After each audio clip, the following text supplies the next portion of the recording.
A tourist boat approaches a luxury beach resort off the coast of Thailand.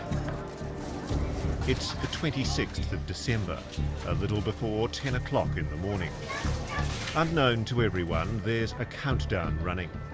Death and destruction on an unimaginable scale is now only a few minutes away.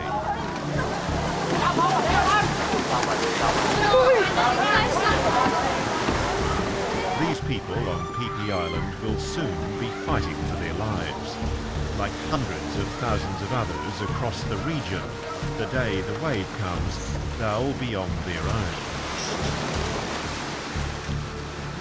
Running from the beach, the just feeling of just absolute terror that goes over you.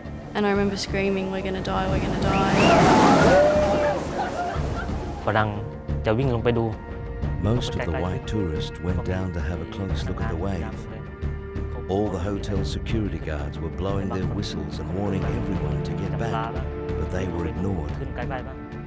I just remember being totally scared and not knowing whether this was going to be the last moment, and I was totally alone, like I had no one around me.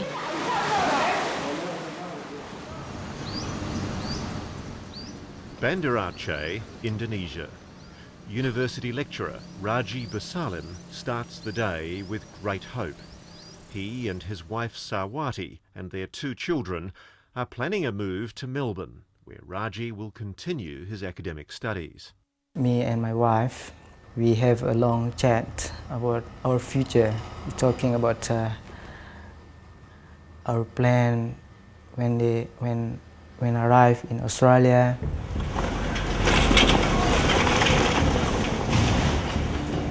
At 2 minutes to 8, Raji's family home is shaken by a massive earthquake. The whole family come to the front door and we're sitting in the footstep. We are praying that the earthquake will stop soon, but it lasts from 2 or 3 minutes longer, and it's big shake. When I woke up, I just said it's going to be another beautiful day. The Van Uden family from Perth are in their hotel room on Phuket in Thailand. The bed was moving away from the wall, probably about a good foot, and the pictures on the wall were shaking, the curtain was moving, and that's when I realised it was an earthquake. And my first instinct was to get out and get the kids out, get everybody out. The Thai capital, Bangkok, where the former Director General of the Meteorological Department, Smith Dharmasaroja, wakes to reports of a massive earthquake. It's my experience, it's my common sense that this height of magnitude of the earthquake will create a tsunami wave. I tried to call the radio station and the newspaper, try to give them issue a warning. 100 kilometres off the west coast of the Indonesian island of Sumatra, the largest recorded earthquake in 40 years, 9 on the Richter scale. A 1,300 kilometre stretch of a fault line moves. Shockwaves race towards Sumatra at 760 kilometres an hour. Within minutes, the tsunami hits. Approaching the coast, it rises to become a 20-metre wall of water. We start to see people running in front of my house and shouting that water coming, water coming. We can't imagine how can the water coming. It's sunny day, no rain, no clothes. I try to look outside my home to see the water coming. And what I see, I couldn't believe at that time, is a very huge wave. Raji's wife, Sawati, and daughter Felza run inside their home. I can't see them anymore. And then the only left is Anas, my son, in my arm, and my younger sister. And we take a decision to run outside the home. But to water getting closer and closer. Not far from my home, the water smashed me and I'm directly fall down with my knee with Anas in my arm.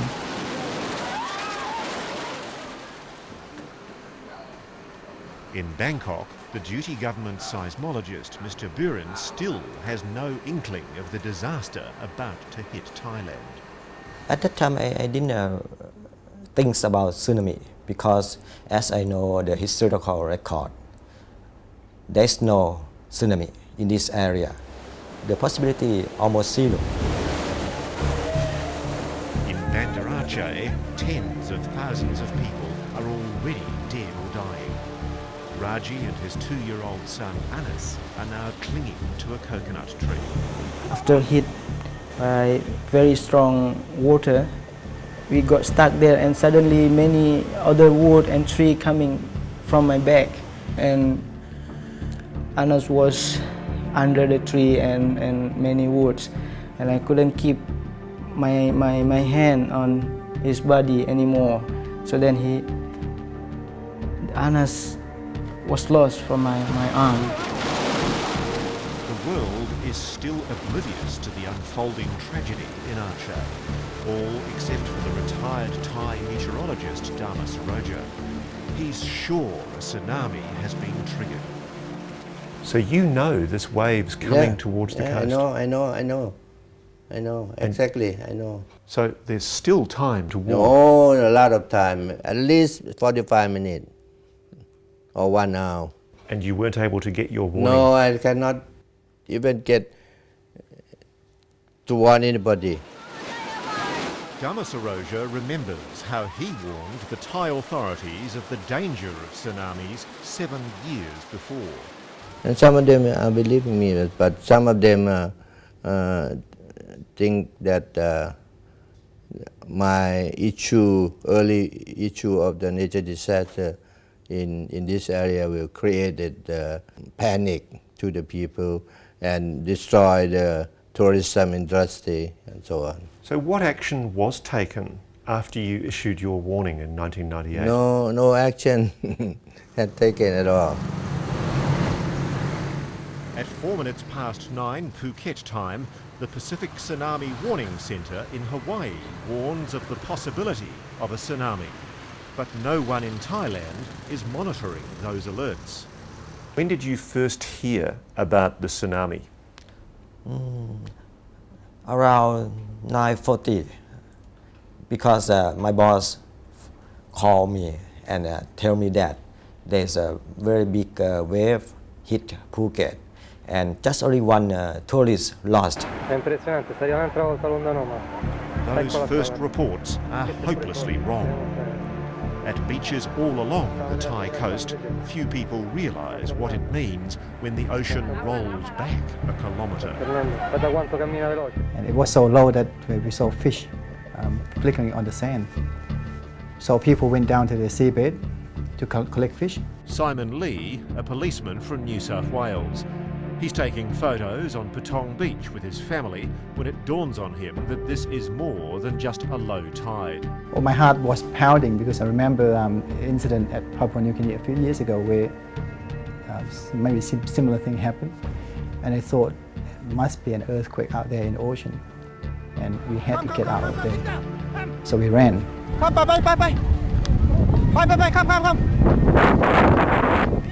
If we had been any slower, we would have certainly died. It's a matter of life and death. And those people behind you? Yes, same fate. I fear the worst for them. They would have drowned. Yeah, the water had gone. There was nothing in the bay. It was just the sand and coral sticking out. I looked out further and I could see a white line, and you could see a white wall of water. Raced down the stairs. By the time I got to the bottom of the stairs, the water was already going past the building. And all I knew was that the girls were by the pool. We were just like having a good time at the pool, and then people running back and they're screaming like saying, "The sea's coming, the sea's coming." And I saw a man run back to the hotel. I said, "Sarah, grab your clothes and just run." The Van Uden family flees back up to their 6th floor hotel room as the second wave approaches Patong. West Australian couple Terry and Marjorie Harris. They sprint off the beach in front of the oncoming surge of water. After clambering up a wall, they try to help a woman trapped below them. As we went to grab her, just the force of the water just took her. And she was still alive, we know, when she went around the corner, and we just hoped that maybe she got onto the wall. But that was when I thought to myself, I don't want to die like this.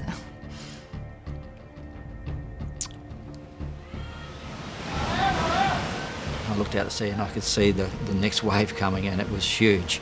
And I saw this gentleman laying on the ground, and I presume it was his wife, because she was the one that was screaming. And I went over there and I felt his pulse, felt his heart, and he was dead. And I feel sick even now thinking about the fact that I didn't know what to do. Whether I tried to get her to come with me, but she was hysterical and she wouldn't come with me. And I reckon she would have definitely got killed in that particular wave.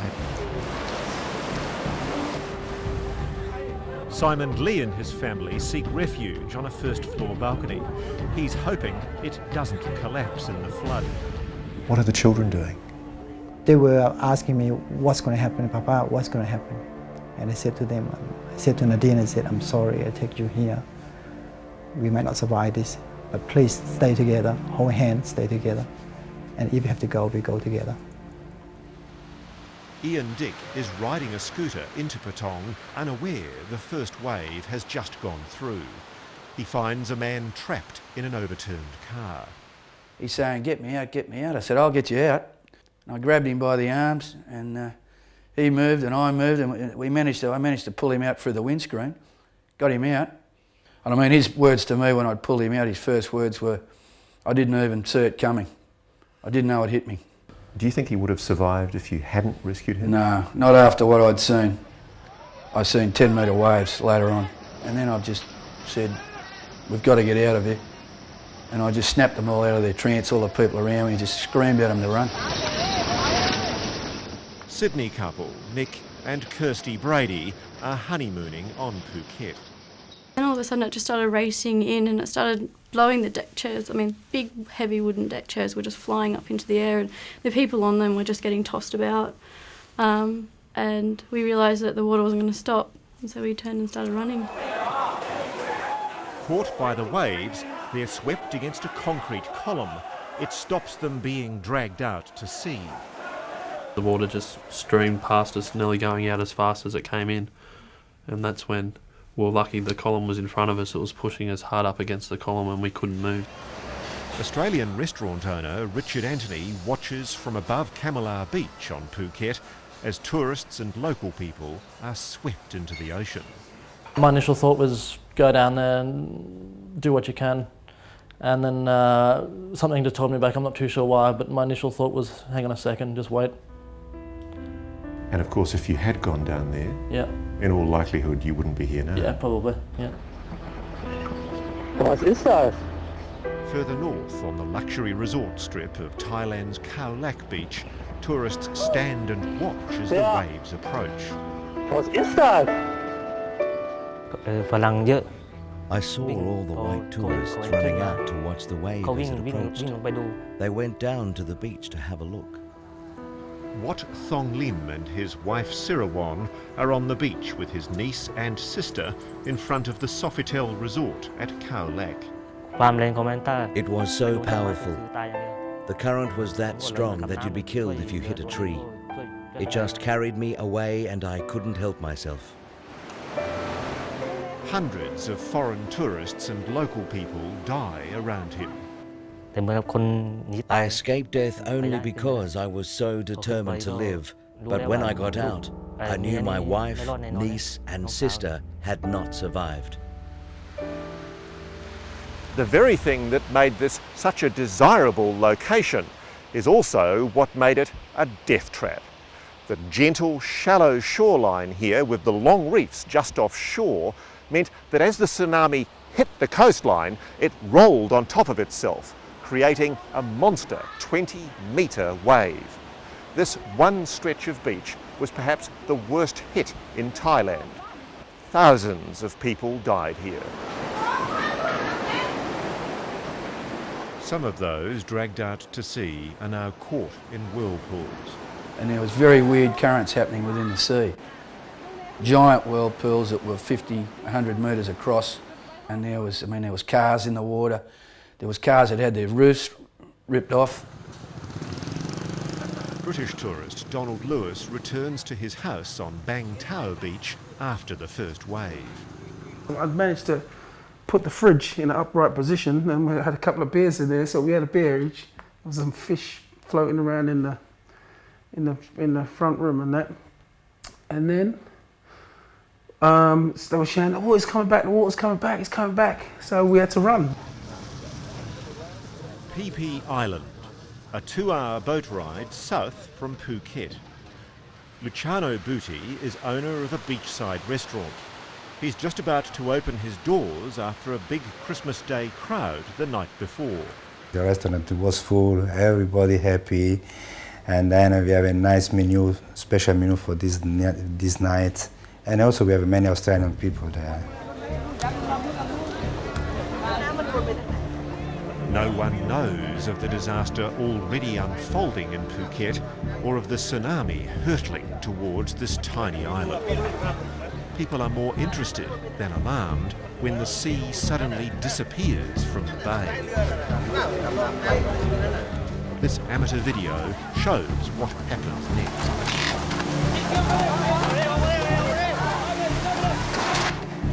I saw the waters go up like a monster. When I saw this, I start to run. I start to say, everybody, run away, run away. In Thai language, in English, in Italian, in many languages. I want to help everybody, is gone, gone, gone. Did people run? Yes, someone, yes. But many women, they have some children. They can't to go fast, you know. And then, but when I saw the waters coming close to the bungalow, it's go under the bungalow and push the bungalow like the top of champagne. And then the noise, big noise, pow, pow, pow, like that.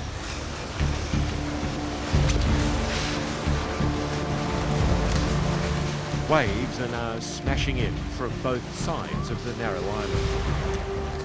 Within minutes, the village is destroyed and hundreds of people are dead.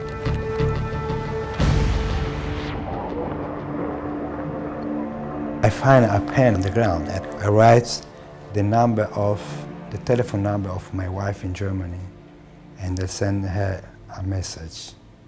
I love you, because we don't know. You thought you were going to die? Yeah. I want to help somebody to find me if I die. Yeah.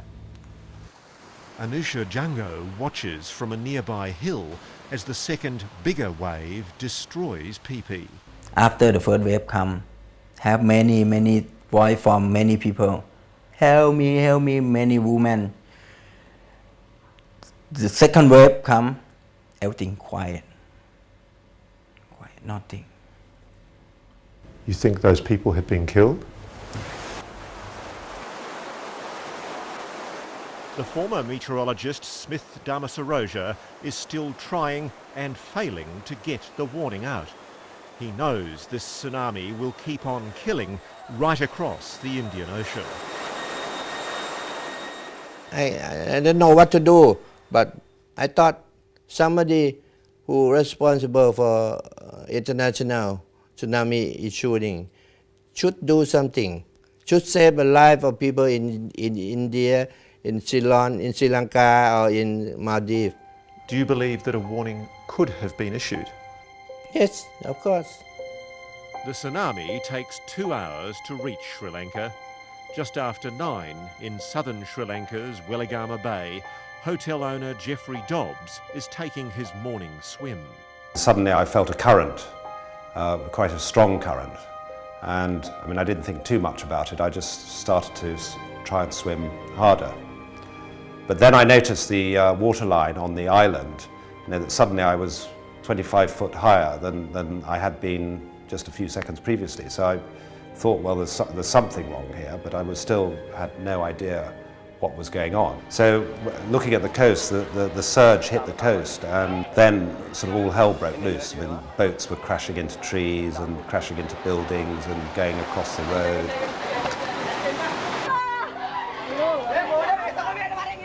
Sulachana Pereira, a corporal in the Sri Lankan army, is travelling home on a train packed with more than 2,000 people.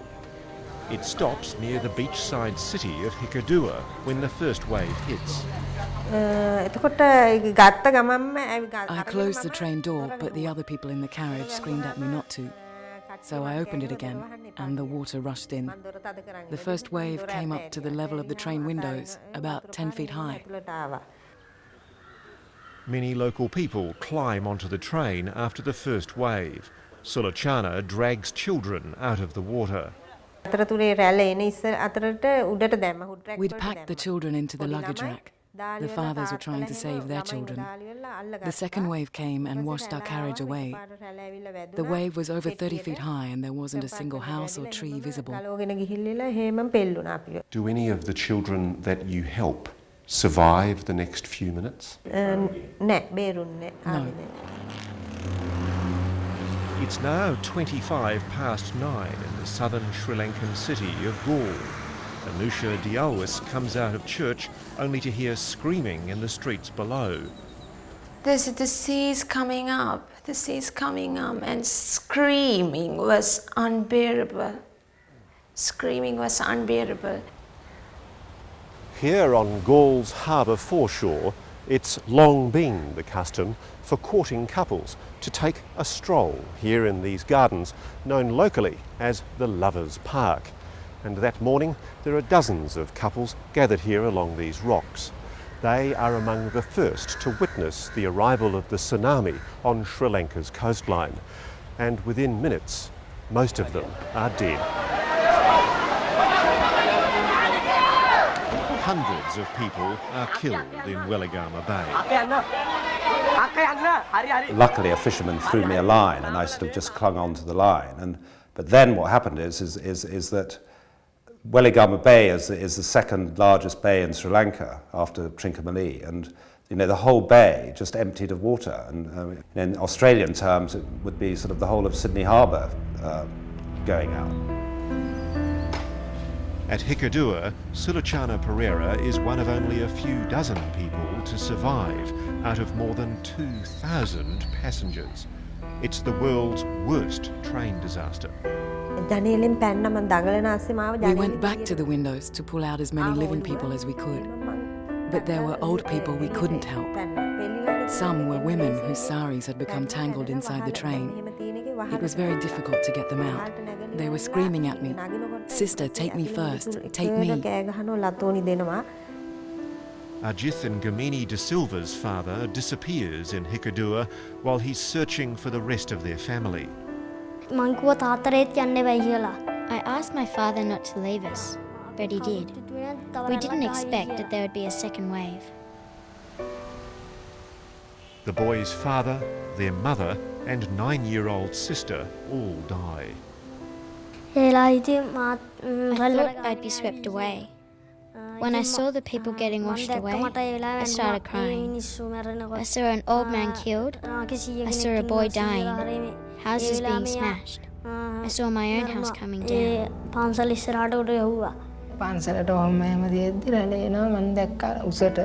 I saw the tall wave coming. It made a sound like a jet plane landing. I immediately grabbed hold of the nearest tree with my wife, but all our children were swept away. Ranjit De Silva loses everyone. His daughters Danusha and Nilusha, his 2-year-old son Dylan, his brother, uncle, mother-in-law, auntie, and his wife Niluka. I told my wife that all our children are gone and we had to hang on to that tree. The next moment she was gone, swept away. She just screamed, "Oh Lord Buddha," and then in a moment had disappeared. Tasha Bussell from West Australia is holidaying at Weligama Beach with a friend. He heard the surf really loud out front of our room, Like he thought, oh wow, the surf's really good today. And he opened the front door and the sea just started rushing in the front door of the room, and I was still in bed asleep, and he just yelled out to me, like, Tash, get out of bed now, you've got to get up. And I opened my eyes and I just saw like brown muddy water sort of through the doorway coming into the room, and I just jumped out of bed. Tasha later returns to collect her belongings from her hotel to find it's been destroyed. And I couldn't believe that the wave I was running from had just done that, because when I had run, it wasn't that high. The wave wasn't that big. So I'm just glad I got out of there when I did. Along the coast, the city of Galle is drowning. Julep Mahanama, a quadriplegic, is being carried to safety by his father and friends when the second wave hits. I thought my life is over. I tell my father, I'm staying and you save your life. What does your father say to you as you tell him, leave me and save yourself? My father said, I am died with you. Julep and his family managed to escape. For Sulachana Pereira, still on the train in Hikkaduwa, there are nightmare scenes.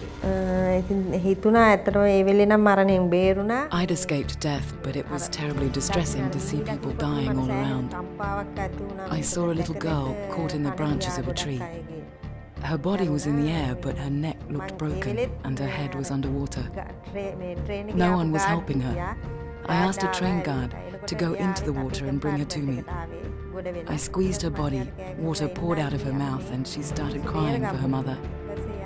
I told her, I can't take you with me, stay here. But when I went back later, she was gone. Rizvi Rizvar loses 16 members of his family, including his baby daughter, Amani, who was wrenched from his arms by the wave. But Rizvi can't find the strength to tell his 10-year-old son his sister is dead. He asking to where's his sister, but we told now, she was in somewhere else, she will come back. Like that only I am telling every day, asking where's my sister, because he loves so much.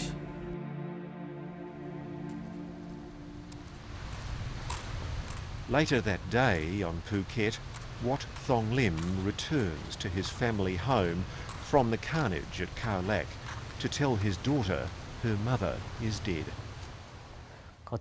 My daughter wanted to know whether her mother's body was smaller when I found it. Her understanding was that when you die, your body becomes smaller. That when you're reincarnated, you turn back into a child again. I think she seemed to accept what had happened. Like so many other children that evening across the region, Ajif De Silva is facing life as an orphan. I was all alone. I was crying all night. That was the first time in my life I'd slept by myself, without my mother, father, and brother. In Banda Aceh, Raji Basalam will search in vain for the bodies of his wife and children, and he can't stop thinking of the moment he lost his son, Anas. During the night, or when I saw a father with a son, I always remember my son.